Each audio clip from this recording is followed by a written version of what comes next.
Okay,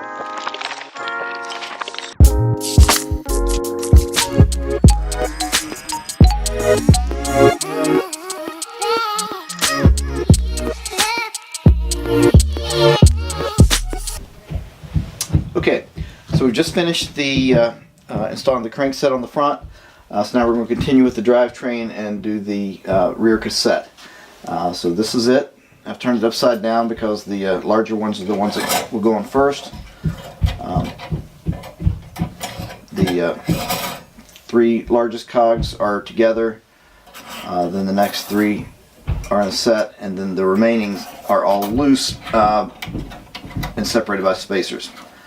Now it is important that these are placed with a certain alignment because it affects the way the chain moves from one gear to another. However, that is made easy by the fact that the free hub has a spline that creates a wider gap here, so they can only go on in one position. So that ensures that everything is lined up properly. So this is called the free hub. It only goes in one direction. That's what allows the wheel to continue spinning even when the pedals stop. Alright, so Logan's going to do the installation. He's going to put them on from largest to the smallest. We have the special part tool that's required to put the retainer on when he finishes. Okay, so I'm going to go with the biggest one first. Okay, now I'm going to go with the next one. These two are connected.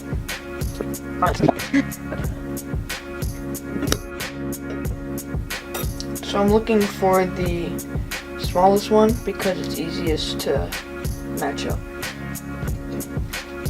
That is important that you get that right, because it will certainly affect the... Okay, well now there's a spacer. Doesn't matter which side that goes.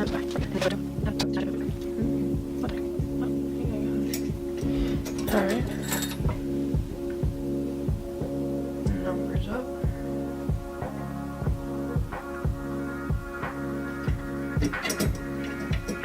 Another spacer. Spacer doesn't even have a small one, so it just fits on anyway. So I'm sitting here editing this, and I realize it's probably kind of confusing as I talk about like whatever this little thing is. And what it is those notches that you can see where the chain rings go on. There's one small notch which assures that all of them are like in the right order, and the spacer doesn't have a small notch to go into. Okay. Yeah, I guess that wouldn't be important for the spacer. Yeah, the spacer can even just wiggle around. Okay. There's a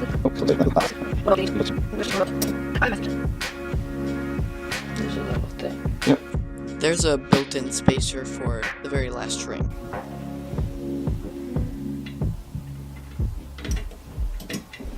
And the same for the 11 tooth.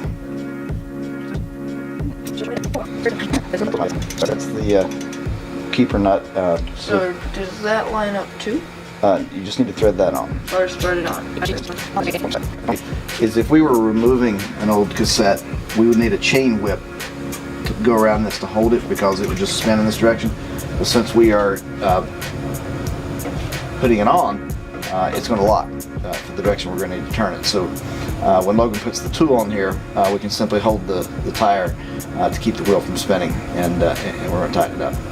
So Logan, if you want to, I'm going to put the skewer through, and what that's going to do is hold the little special part tool in place so that when we start to tighten it, it doesn't pop off. So we put that on. Correct. Now you put this on, and all that does is hold that in place. So it just holds this in place? Yep. So when you're turning it with the wrench, it And won't that pop doesn't off. have to be tight, right? Yeah, because if it pops off, And then is this ready? right, it needs to be snug.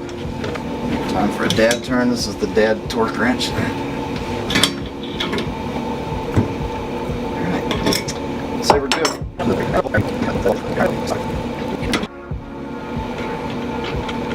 Take the skewer off. And now we have an installed cassette. Nice job, Logan.